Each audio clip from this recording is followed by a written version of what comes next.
কি ওয়েদারটা দেখে প্রেমে পড়লে তো? হ্যাঁ জানি জানি, ওয়েদারটাই তো ওরকম প্রেমে পড়ার মতনই। ওই যে দূরে দেখা যাচ্ছে লাল ঝামেলা পাহাড় আর ভুটান পাহাড়, তার উপরে দেখো মেঘগুলো কি সুন্দর ভেসে দাঁড়াচ্ছে।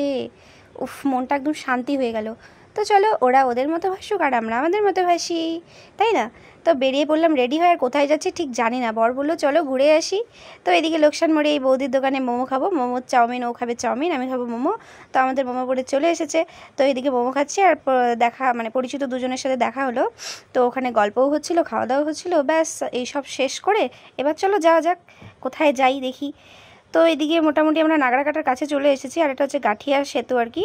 তো এখান থেকেও তো ভিউটা মানে দুর্দান্ত লাগছিল। আর এই যে পাশে দেখতে পারলে এটা হচ্ছে নবোদয় স্কুল, খুব নাম করা আর কি এই স্কুলটা। তো আমরা চলে এসেছি শুল্কাপাড়া। তো আমার বিয়ের 8 মাস রানিং, আমি শুল্কাপাড়া কোনোদিনও আসিনি। তো আজকে ও বললো চলো ঘুরে নিয়ে আসি। তো চলো বাজারঘাট দেখে, খালি তো ঘুরলেই হবে না বলো, বাড়িতে গিয়ে তো আবার ডিনারের ব্যবস্থাও করতে হবে। তো এই যে পাহাড় দেখতে থাকো আর আমি যাই ডিনারের ব্যবস্থা করি। তো বানিয়েছিলাম চিকেন কষা আর ফ্রাইড রাইস, আমরা খাওয়া দাওয়া করি। চলো তোমরা দেখো, দেখা হচ্ছে পরের কোনো একটা ভিডিওতে। Tata, bye, love you.